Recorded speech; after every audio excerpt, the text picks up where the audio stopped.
I love narrative in games. Narrative can be such a powerful driving force. It can equal mechanics. It can create mysteries, and it can give you that rewarding sense of discovery that, you know, if you've watched some of my other vids, is why I play games.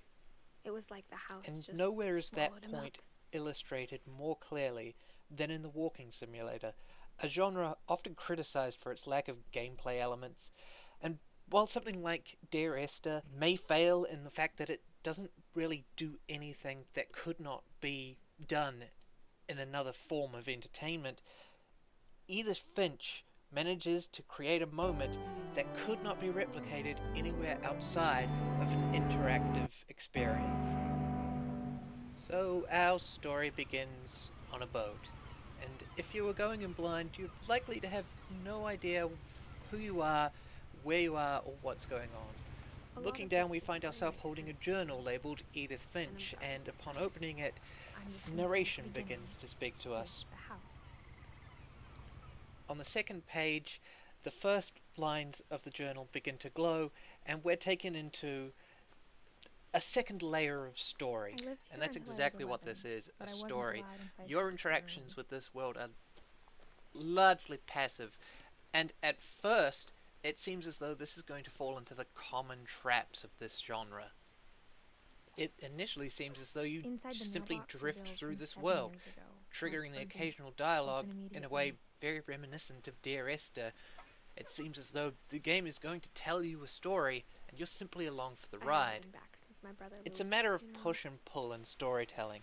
The push being where you're passively told a story by a character or NPC, and the pull being where a story poses a question and then drives you as the player to seek your answers. Obviously, neither of these are inherently bad. They're tools, and it really comes down to how you use them. And initially, Edith's constant chatter, her noting of small details and simply pointing out how things are, it robbed me of that sense of discovery that, like I said, I primarily play my games for. I couldn't simply observe something in the environment and then wonder about it and then proceed through the story to discover my own answers. But now I had questions about my family that only the But house this knew is the answers something of a to. poor way to view things. You see, Edith is the lens through which we view the world, and even when we experience her family stories, it's not in a pure form, it is via her own interpretation of these events. And this becomes incredibly important when it comes time to answering our questions about what's going on in this story. And it's not like there's nothing for us to discover at all. For example, if you're a more diligent explorer, at the immediate start of the game, you've got an opportunity to turn around and discover 2 additional trigger points that you would miss if you weren't looking for them. And it's not just additional narration and trigger points either. There are so many small details throughout this world which can help you build a greater understanding of these events if you're observant and you notice them. And there is so much story waiting to be discovered in these small details. In my second playthrough, things that I had just barely noticed or had no context for suddenly radically altered the way that I was viewing the events that had occurred in this house. And it's one of the great strengths of this game. These details have meaning. There are answers to be found, whereas so many other games simply leave holes and imply answers with vagaries rather than having something concrete for you to discover. It's so much more rewarding this way. But before we go into any further detail on these minor observations, we really should get some context going. With the recent death of her mother Dawn, Edith is now the last member of her family, and she has inherited a mysterious key. And then I was alone.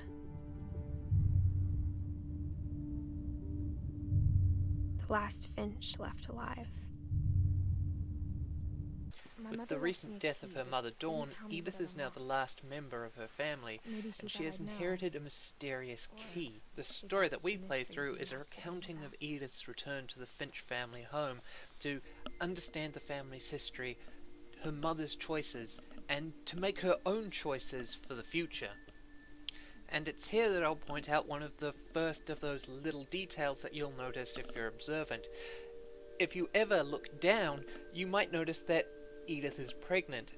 The game will flat out tell you later, but you can notice this detail earlier, and it does help fill in certain moments and put them into context. But now I had questions about my family that only the house knew the answers to. While explaining why Edith is making this journey in the first place.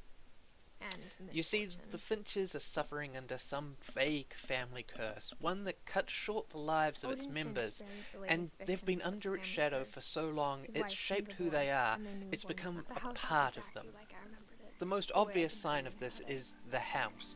The first time you see it, it's like this crazy tower straight out of a Harry Potter novel, and it's a brilliant piece of environmental storytelling as well, because it's totally priming you to expect the supernatural as you progress through the story. Like a smile. And even inside, it's this combination of mundane and strange. Much of the house is inaccessible. Edith's mother has been worried about the curse and the effect that these stories are having on her children, so she has sealed up the rooms of the dead. And Grandma Edie, in retaliation, has drilled peepholes into each of the rooms so that you can still look in on these rooms, these shrines. All the bedrooms. Then Edie retaliated and drilled peepholes.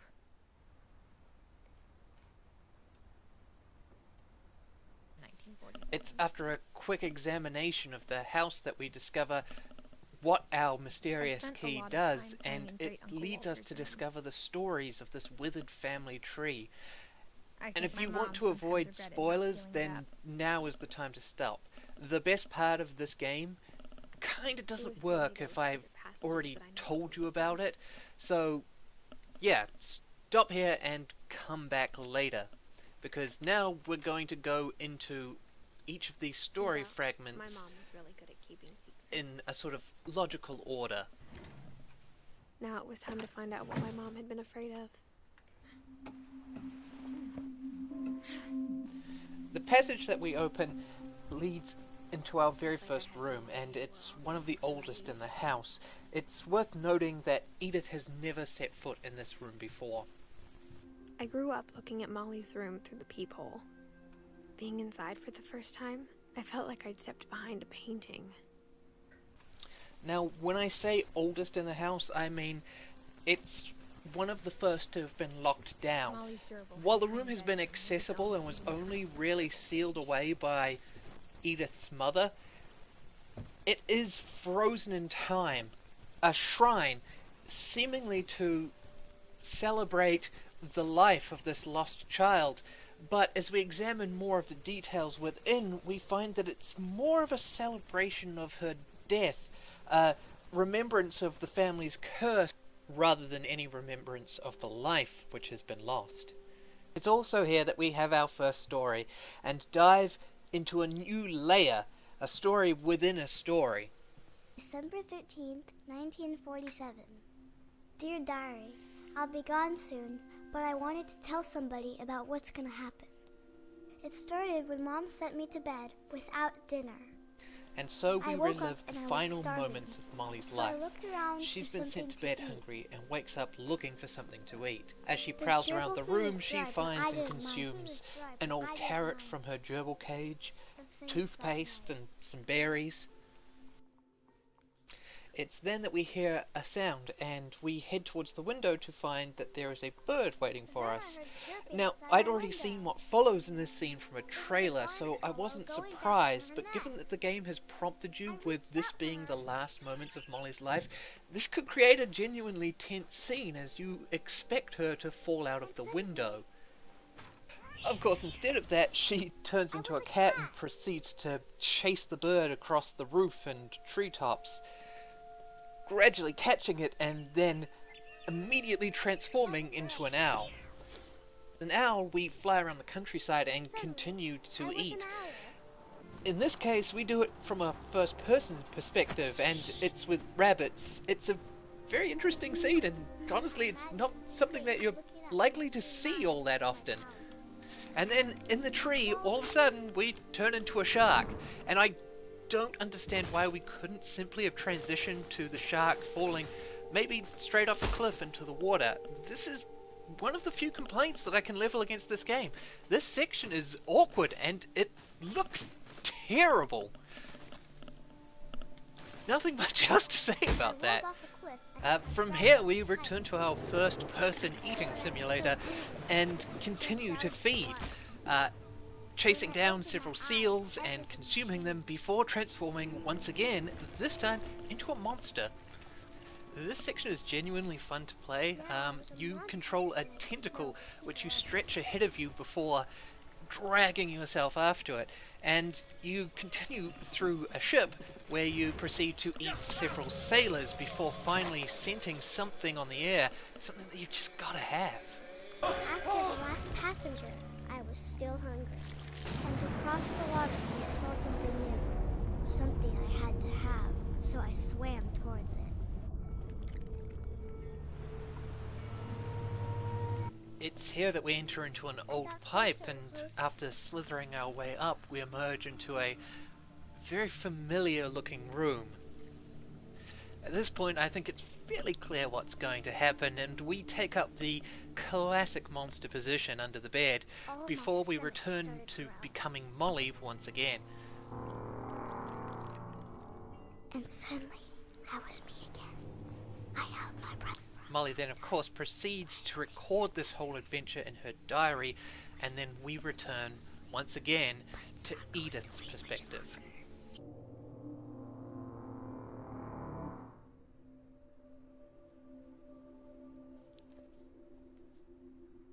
It's only the first story, but already we have so much to talk about. At first, this story seems pretty straightforward, but it's not. Like I said, the game has been prompting us from the beginning, somewhat subtly in a lot of cases, to expect a supernatural event, but that's not necessarily the case here. You may remember those berries that we saw earlier. I'm pretty sure those are holly berries, and they're poisonous. It's entirely possible that Molly becomes sick after eating this, and in some sort of fever has imagined this whole event. And given the date that we have on the diary, it's entirely possible that if she had seen that bird and opened the window, the cold is only going to compound this. It's also somewhat telling that, from the perspective of this little girl, that she never calls for help. When I was a child, if I was sick or scared of a monster under the bed, I would have totally called my parents. But Molly is resigned to her fate. She's grown up with this curse and is ready for it, perhaps even glad to fulfill her familial destiny. And the second important point that I want to bring up is one that I mentioned earlier. We are viewing this entire world through Edith. And the story that we read here is not from Molly's perspective, but is Edith's interpretation.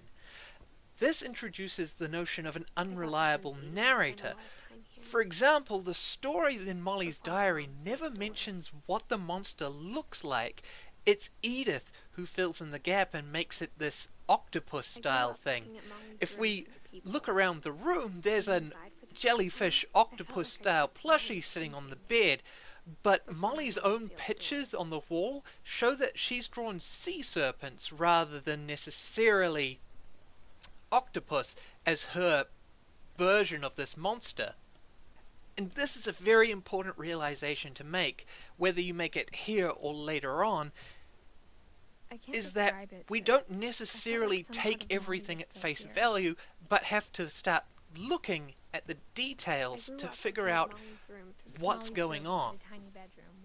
From here, we repeat the path that Molly took in her story, going out the window and using it to gain access to the next room, Edith's.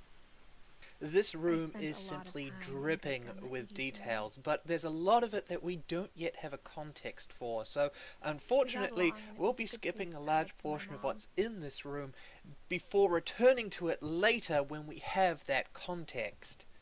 And it's here that we come across our second story, although this one is the first in a chronological order, detailing the events of the life of Odin Finch, Edith's great-great-grandfather. This is also the place where we get the most concrete details about the family curse. Following the death of his wife and son, Odin upends the entire Finch family, or at least those that remain, Edie, her husband Sven, and their new daughter Molly. In addition to this, he also takes the entire Finch family home and sails it from Norway to the Pacific Northwest. From Norway. I mean, I don't care about the route that they take. That's pretty crazy. And that's an important point. The Finch family are not normal people. If you were going to immigrate to a new country, or even a new town, you probably wouldn't take your entire house with you. Odin, in his way, serves as a microcosm for who the Finches are. They're brilliant, eccentric, and they have a problem letting go of the past. Odin Finch never makes it to his new home. Literally just off the coast, the entire house sinks into the ocean and Odin drowns. And again, that microcosm thing is coming up. He is drowning as a direct result of his inability to let go of the past. The past, in this case, being the family home. If Odin had just behaved like an ordinary person and bought a new house in the place that he was moving to, there's a good chance that he would not have died at all. And in turn, we get the warning that this attitude has been inherited by his daughter Edie, who immediately upon landing sets about the construction of a cemetery before the house. She's taking care of the dead before the living, the past before the future. My mom was always trying to move on, but for Edie, the past never went away. In her mind, the family curse is already followed them to this new land. Like I said, microcosm. Apart from Odin's story, there are other details in here which are worth observing, but only one which we will mention for now, and that is the shrine to Sven, Edie's husband. This is not necessarily what you would expect in a shrine to remembering the good times you've had with a lost family member. Instead, we have a framed newspaper article about how he died, and perhaps worst of all, there's a framed photograph of the man dying. Literally, the moment of his death, captured on film, has been framed and set aside as part of this shrine. Now, if that doesn't raise some red flags, then nothing will. And there's still more details in this room. There's so much to go through, but we don't have the context to really look at them at this point, so we'll come back to that later. We'll also skip over the bathroom, which is the next room in sequence, since again, we lack the context to really look at this, but we can come back to it later. Next up, we have the twins' room, Sam and Kelvin. On one side of the room, perfectly preserved to a point where it's even been roped off, we have a shrine to Kelvin, our next story. This time, we'll be experiencing this through a letter written by Sam in remembrance of his dead brother. How I Want to Remember My Brother, by Sam. This is a fairly short experience, and we play as Kelvin on a swing as he attempts to go back and forth and do a full 360-degree loop. In the story, he succeeds and flies out over the water in what is an almost triumphant moment. The day he made up his mind to fly, and he did. We return to the world, and again, this story is filtered via several different perspectives. Edith is reading a letter which was written by Sam about Kelvin. I highly doubt that Kelvin actually managed to do a full 360 before flying out over the beach. Looking at the events, it's more than likely that he simply swung out a little too far and fell off a cliff. But the main takeaway of this story is in the Finches' attitudes to life. I mean, who would build a children's swing right on the edge of a cliff? there's nothing there to stop them from going over.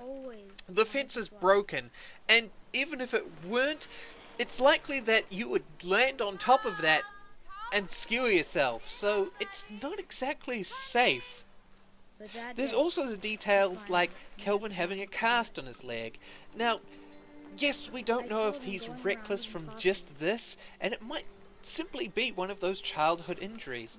But since this was specifically put into this sequence by the devs, I think it's safe to say that they are attempting to imply that there is a less than strict adherence to safety, and that the Finches are again subject to misfortunes of their own making. From here we move on into Barbara's room. Now, this is probably the one room which throws up the most red flags.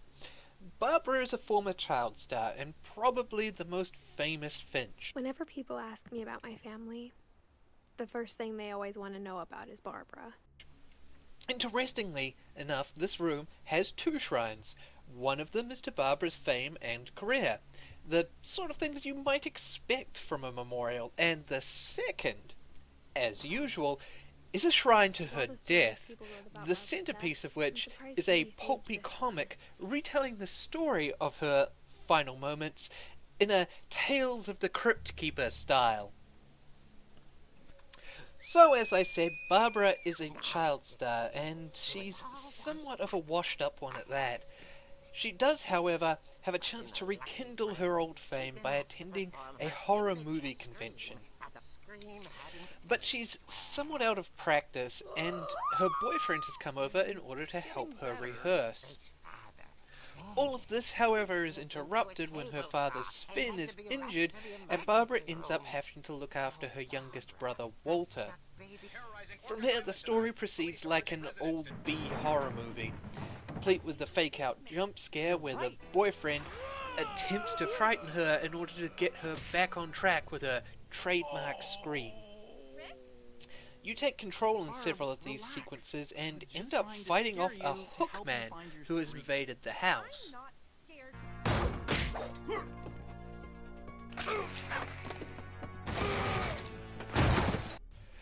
After this, Barbara heads downstairs, where she is surprised to discover that this whole thing was a setup by the fans from the monster movie convention.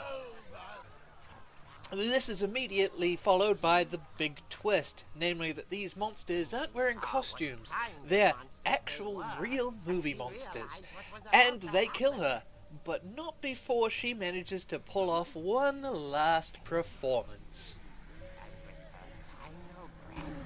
Barbara Finch gave the performance of her life.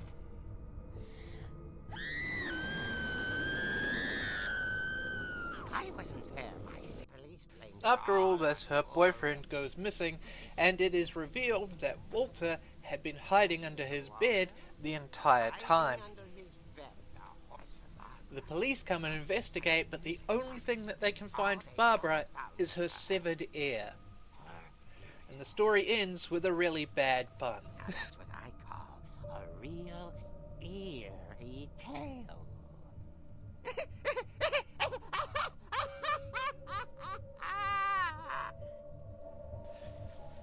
This is probably the most uncertain of the stories in the collection.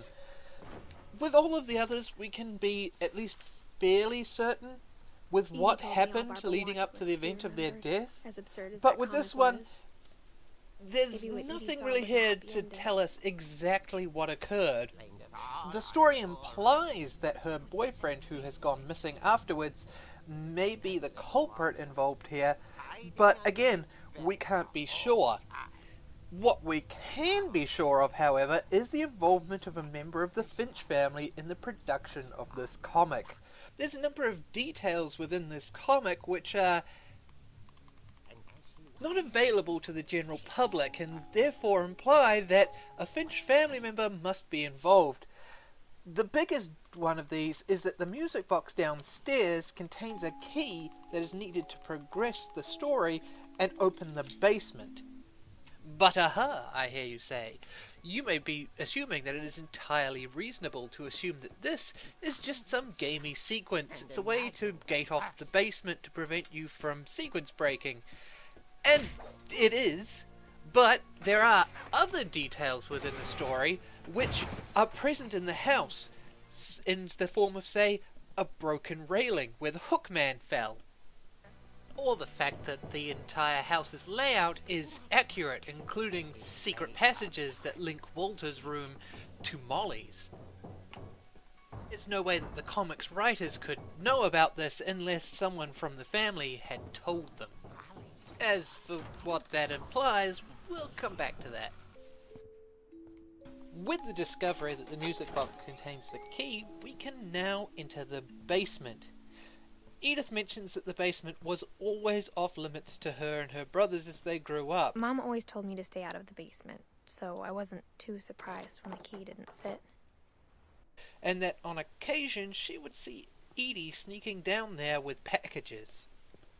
I saw Edie sneak down to the basement once, carrying packages. Edith assumes that this is because her great-grandmother is hiding presents down here for the sake of her great-grandchildren. However, she's totally not. As it turns out, there is in fact a bomb shelter under the house. It's hidden inside an old refrigerator, and it contains the home of Edie's last surviving child, Walter. It seems that Walter has been driven to hide away from the world, and it's not too surprising in the fact that he witnessed the death of his older sister, and from what we know of Kelvin, he died shortly after. All of that's got to be compounded by the fact that he lives in a family with stories of this great and terrible curse which is going to come and kill him. Is it any surprise that he is driven underground? Walter has been living underground for 30 years, unable to deal with the deaths of his family members, Barbara and shortly after Kelvin. He describes this as though there were some sort of monster waiting to get him. Walter copes with this by settling into a routine, and we play through this routine several times by starting in the same place and opening a can of peaches each and every day. It's been a week now. It reaches a point in which he describes even the monster, the overbearing curse on his family, has become routine.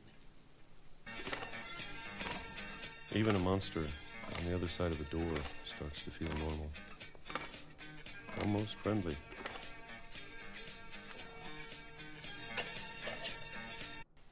It's only after 30 years of this that he's finally ready to go outside. Walter moves down deeper into the tunnels, into the area which has some extra storage as well as a pit for garbage.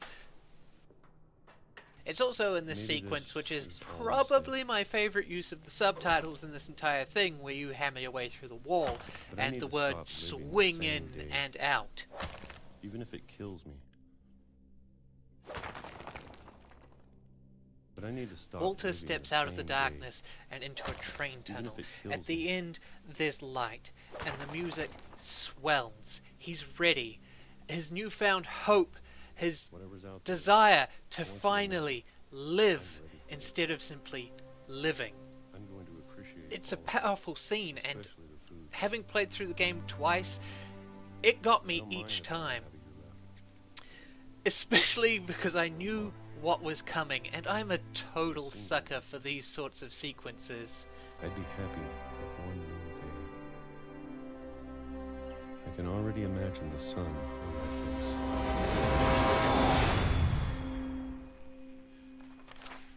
It's important to note once again that these are the words that have been written by Walter. Hasn't left the bomb shelter at this point. It's Edith imagining him walking down the tunnel. He's then immediately hit by a train, which makes this moment all the more tragic. It's just, it's so wonderful and terrible at the same time. Another important detail to note is the fact that Walter has been living under the house for 30 years, to a point where he is still alive when Edith and her family are living upstairs, and yet she never knows about him. And it seems likely that her mother was aware of the fact that Walter was in the basement, and that she was trying to keep her children away from him, possibly to protect them, But if she never to told try me and about it stop until them I from left either the house, turning out like Walter I can only or imagine what else she was hiding. inheriting the sort of family curse I and don't the wanna make the same attitudes that mistakes she made. led to the deaths of his other siblings. Trying to bear. I'm sure my mom was trying to protect me. I don't want to From make here, the same mistakes Edith she made. retraces Walter's footsteps, going down into the tunnels and out onto the train tracks. It's worth noting that the train track has long since collapsed. Obviously, the service no longer I runs don't through know if here. I should even be writing this. There's also a little shrine to Walter in the place that he died. The next sequence here is very important. It sort of ties all these sequences together as I don't know if I should even be writing Edith this. goes over them in her mind, but we're going to skip this so that we can talk about it all at the end, once we've got all of the stories Maybe out it'd of the be better way. if all this So just let's died skip clean. forward. Possible. After our walk along the coast, we come to the Finch family cemetery. Every member of the Finch family is enshrined here in the graveyard. It's clearly not enough for Edie Sven to built the simply house, have but it was Edie's the design. rooms of her house memorializing the dead. She's also got to have another layer of memorials in the graveyard, and the tombstones here have so much detail that clearly a lot of work has gone into them. It really does show an unhealthy fixation. I think we've been surrounded by death for so long, we've just gotten used to it. And at the top of the hill, overlooking the old Finch house, is the memorial to her father, She could Odin see it Finch, poking out of the water at low tide. which looks out over the ruins of the old Finch house, a constant reminder of the Finch family's past, of their curse. It can be seen from all places of the house, a constant Edie said she reminder dreamed about the of old house death every for the night. living. After this, we climb up and we get into Sam's room. Sam is Kelvin's twin. He's also Edith's grandfather. Sam When said we his earlier dad visited shouldn't the twins' room and encountered Kelvin's story, we also got a small taste of whom Sam is. He was forced to share his room with his dead brother for 7 years. My Grandpa Sam spent 7 years sharing a room with his dead brother, Calvin. And this has very much shaped who Sam is. He immediately signed on with the Marines as soon as he turned 18. He's reckless. He lives in the now, and I would be interested to know how much of this was shaped not only by Kelvin but also by Walter, because the two of them are alive at the same time, but it's not clear as to how much they interacted.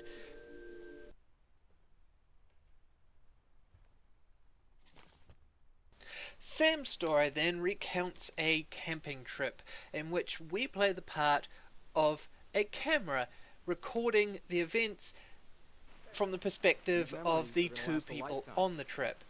This story takes place after the death of Sam's 2 sons, meaning that Dawn is the only child that he has left alive. Sam is taking Dawn out on a hunting trip. The entire thing is very relaxed, it's very peaceful. Okay, The got it. music fits in again wonderfully with this scene to build in this emotion. But of course, we as the player know that this is going to end in tragedy. Not that either of our characters are aware of this. However, Sam Hey, is trying to prepare Dawn for a time in which he is not around. I'm just saying, I'm not always gonna be here, Don. You'll need to remember this stuff if you want to survive. Dawn spots a deer, and Sam insists on shooting it. You get a photo of the deer at the exact moment in which Dawn shoots it. Which is kind of funny that the Finch family has this knack for managing to capture the exact moment of someone's death. I.e., if you go back and look at Sven's picture on his shrine. We cut to a scene in which Dawn is now crying over the dead deer as Sam sets up the camera to take a trophy picture. You then take control of Sam as he climbs up onto the cliffs. Dawn warns him that the deer may still be alive. However, Sam totally ignores this, and the camera goes off just in time to catch him falling to his death. Ultimately, Sam doesn't seem to have done too badly for himself, but he's still shaped by past events. He is reckless, and that ultimately is what leads to his death. It's also worth noting that Edith points out that her mother never told her about this story. This sequence is then immediately followed up by the deaths of the last two members of the older generation of Finches. Sam's children, Gregory and Gus. And the first of these scenes, Gregory's, is incredibly dark, despite the tone of the sequence leading up to his death.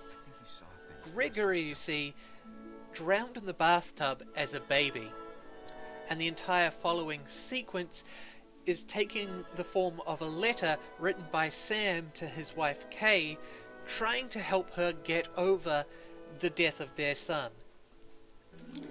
This entire sequence plays out like something from Fantasia. It's bright, it's colourful, the music is happy and energetic, and it just goes to show that you don't need to be dark for something to be dark.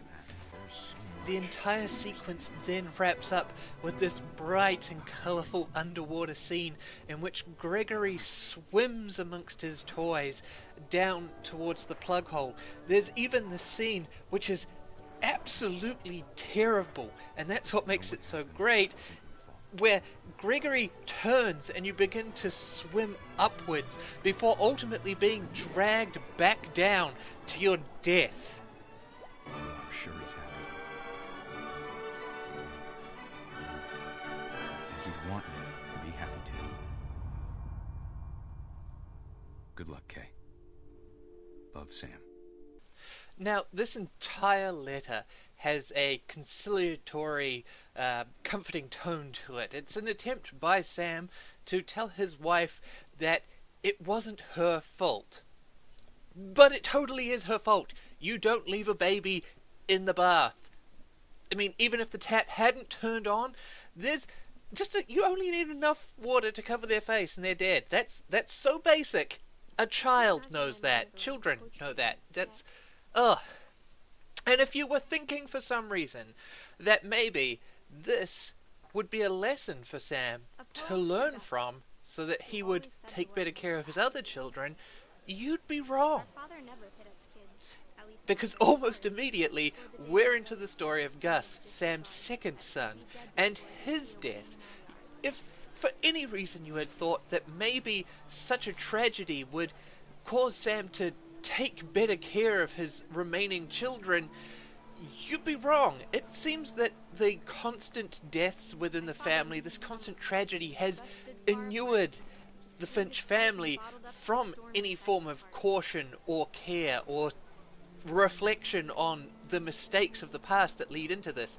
Because Gus's death is not his fault. Or at least it's not entirely his fault.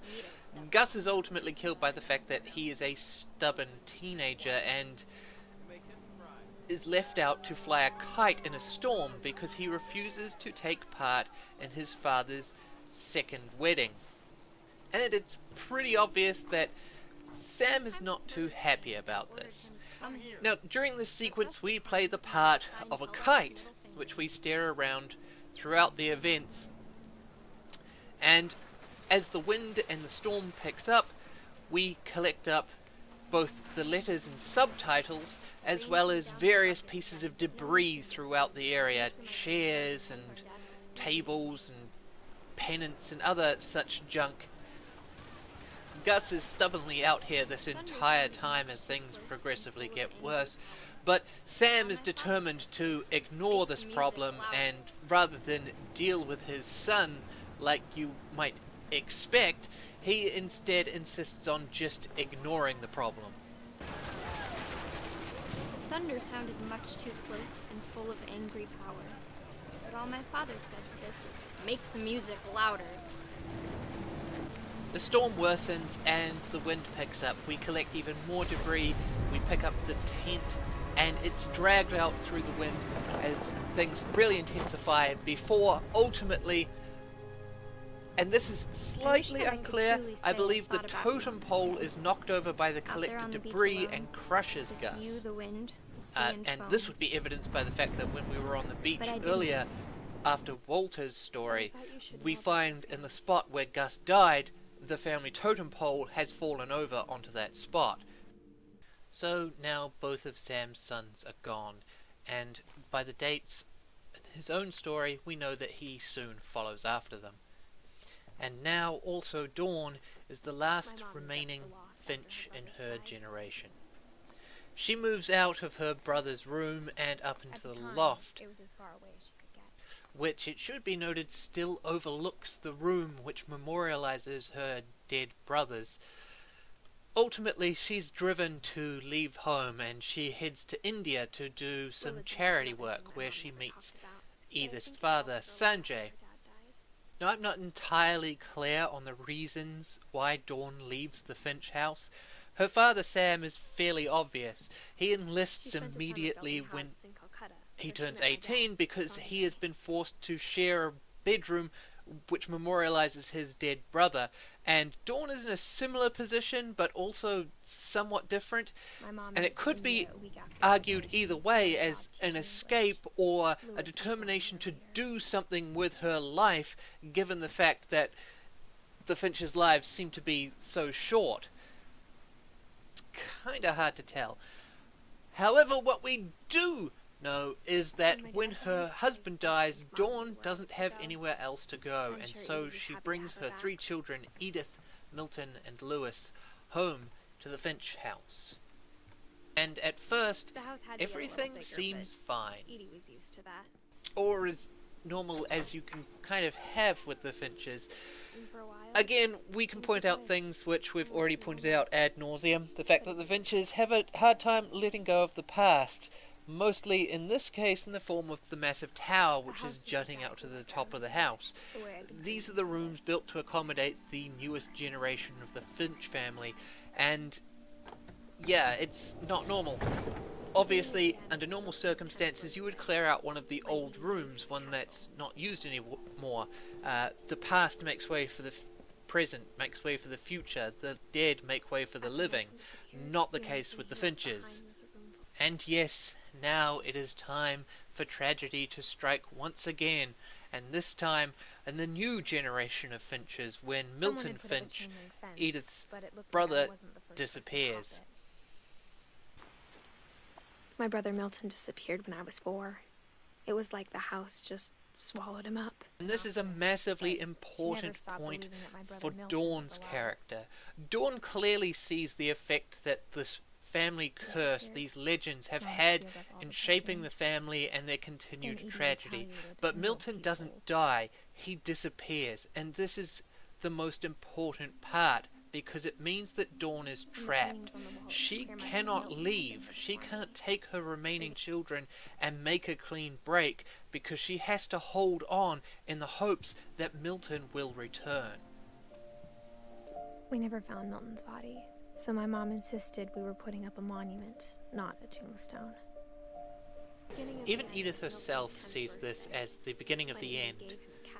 And we get a brief chance to explore Milton's room, which is a castle built for him specially by Edie. Now, this particular story doesn't really seem to do anything for our knowledge or understanding of the events that are going on here. Milton disappears, he doesn't die, and the story itself is a nod to Giant Sparrow's first game, The Unfinished Swan, rather than Edith Finch, and it sort of implies that Milton may have some relation to that game, but this introduces a supernatural element which just confuses the whole thing, so I prefer to think of this as just an Easter egg and that we don't actually know what happened to Milton. It is, of course, at this point that the rooms are now sealed. Prior to this, they had been open, accessible, but still a shrine to the deaths of each of these people. Now they are sealed, and Edie is the one who puts the peepholes in to make sure that there is still some access to these stories and tales. And now it's time to go back and look at all of these little details that have been spread throughout the house that inform our attitudes on these two characters, Dawn and Edie.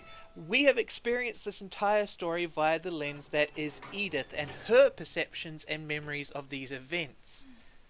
Now, from my video and just watching this, you would assume that it's pretty clear that Edie is the bad guy here.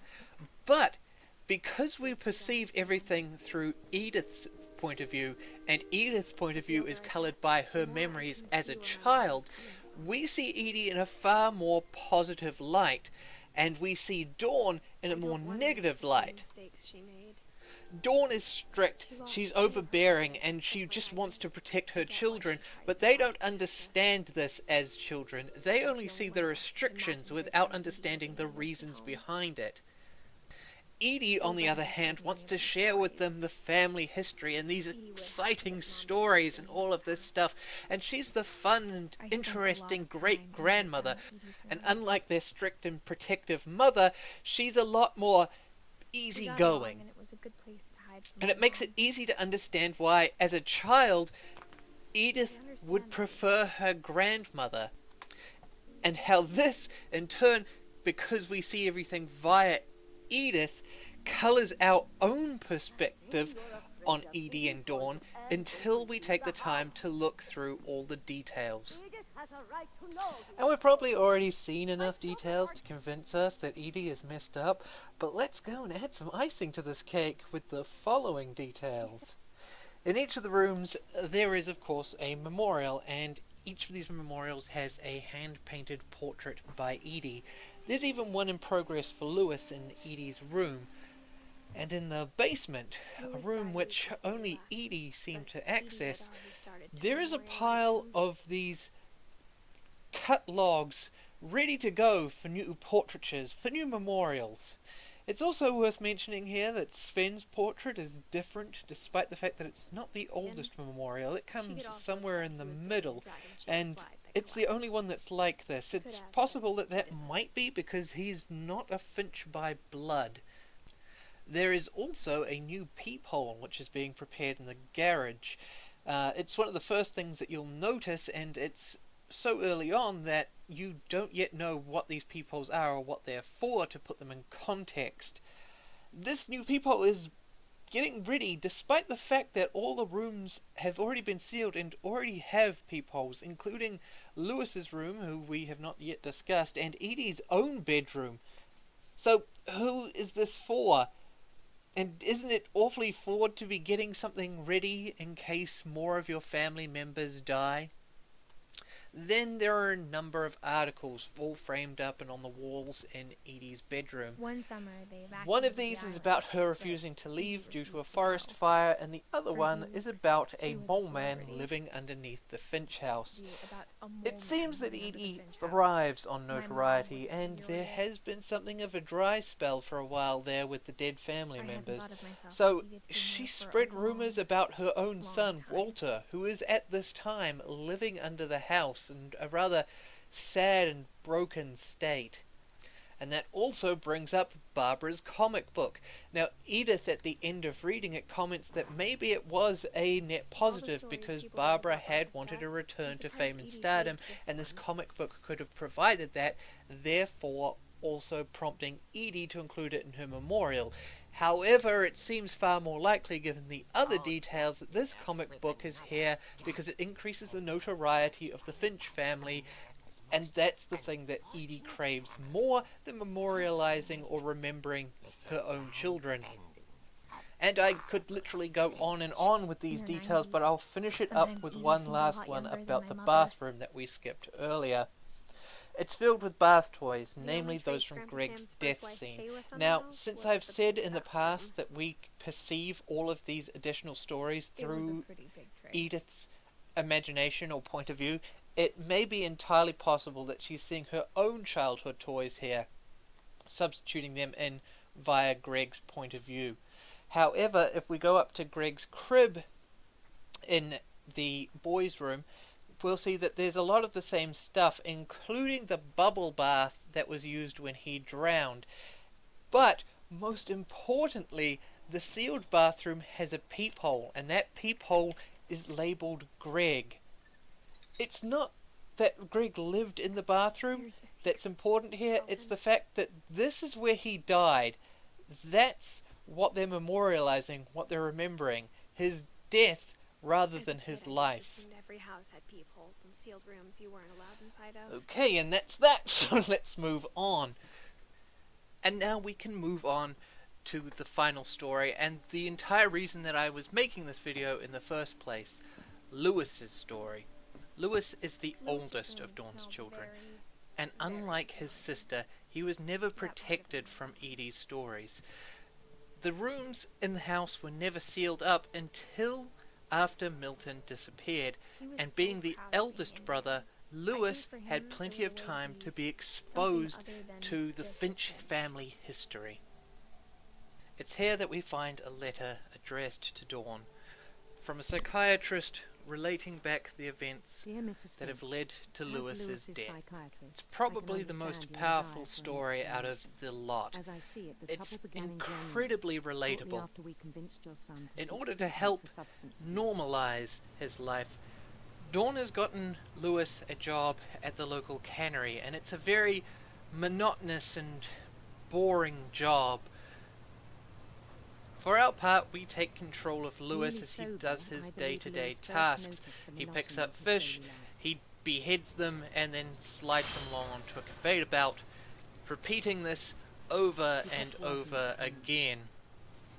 But he withdrew part of himself. And if you're like me, the very first time that you played through this, you noticed that guillotine with its blood stain, and you knew exactly what was going to happen.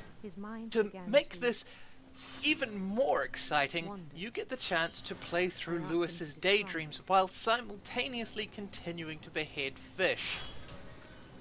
And I don't think that it would be strange to say that I thought that maybe I could prevent Lewis's death in this sequence. I'm sure that many people thought so, by simply taking an extraordinary amount of care, paying careful attention to my actual job and not wandering off into the daydreams of Lewis's imagination.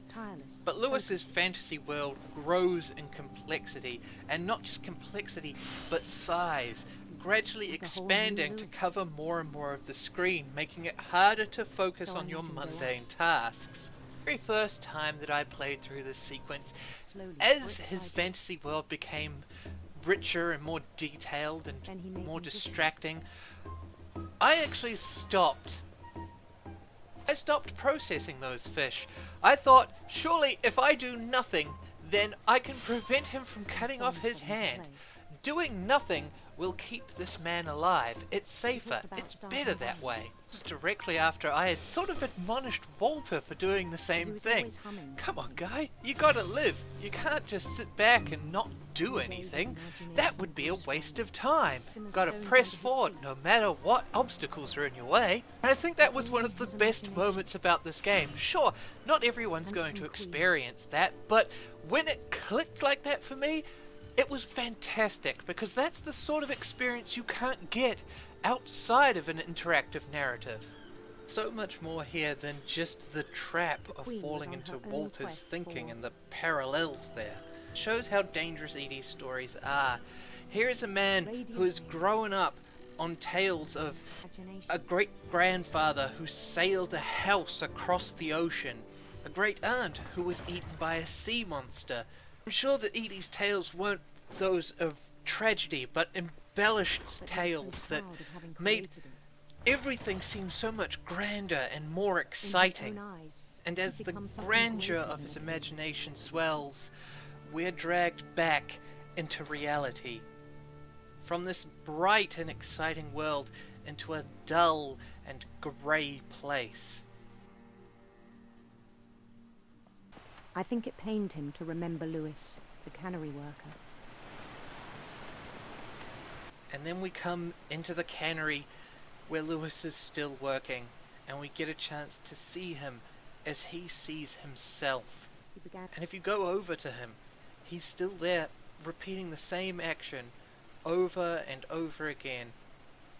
Is it any wonder that he doesn't want this, that he wants something better, something grander, that he longs to I escape? still thought I could save him. But you continue up the conveyor Even belt, after he said he and was then being you crowned up king over through all the this lands of window, London. and you re-enter into the fantasy world, and it's such a relief. Palace would be The packed sudden with his burst of companions. colour, of swelling and rising music. It's triumphal, it's wonderful, and it's so much better than that dull, grey world that you just left behind. And is it any wonder that he doesn't want to go back to that mundane place? Is it any wonder that he considers this to be the superior world, the better world, that he would rather continue to exist here than anywhere else? And all he needs to do is come forth and bow down and accept his crown. Bend down his head.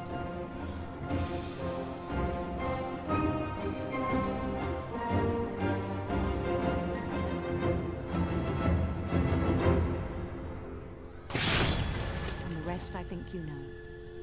Mrs. Finch, your son was a kind man who will be missed by all of us who knew him. And now all that's left is to go up to the last room in the house. Your room. Maybe you should have come sooner. And it's here she climbs up onto her bed and begins to write the book that we've been reading this whole time.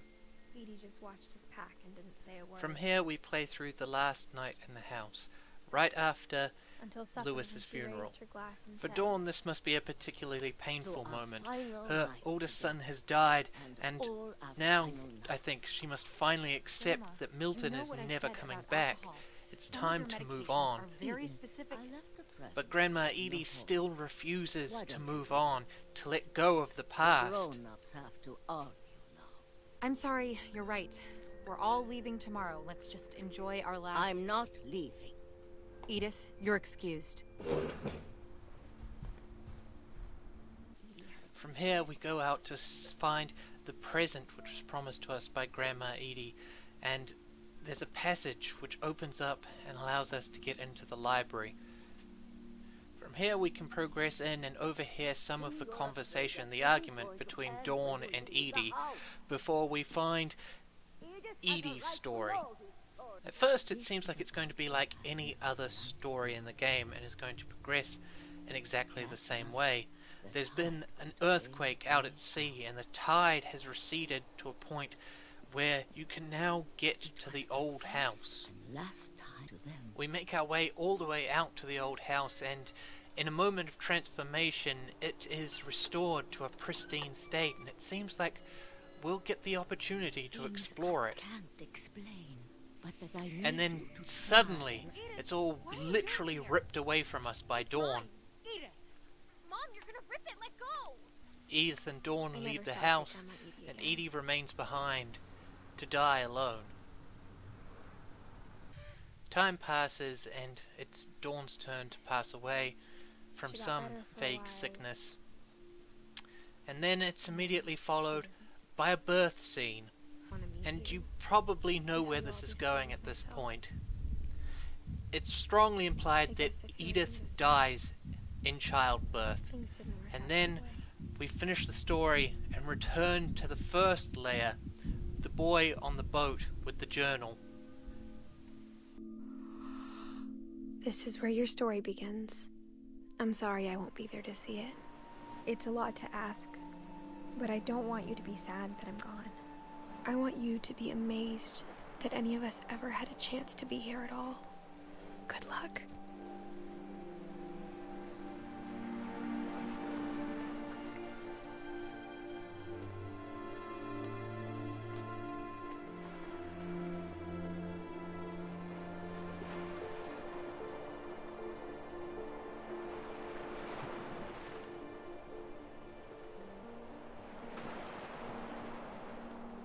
What Remains of Edith Finch is a wonderful story. It does so much with its narrative that could not be replicated in any other medium.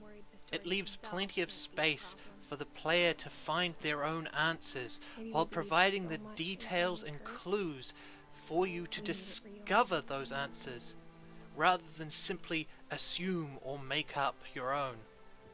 And the way the entire story is presented through Edith's perspective changes the way that we view different characters like Dawn and Edie, only able to discover the truth of them by examining the details within the story. And while it may be clear from having watched this video with clear examples laying everything out, while playing through the game, it is not clear that Grandma Edie is the villain. It makes her so much more insidious, so much more effective by the fact that we don't initially realize this, that we have to work at it, and it leaves you thinking about so many things, how traditions and values and how the previous generations interact with one another, how they shape us and our identity, and what we think and how it becomes who we are. There's so much here, and it's a wonderful game. I can't help but recommend it enough. I hope that you've enjoyed this video. It's the first one that I've ever done where I've written a script, so it is hopefully a little more structured, although as it turns out, not a lot shorter. If you watch any of my other videos, then they're not going to be anywhere near this good, so feel free to drop a comment and tell me what you like and what you don't like and all those other jazz sort of things, because I'm pretty amateurish and new at this, so obviously constructive criticism is more than welcome. Thanks for watching. Ciao.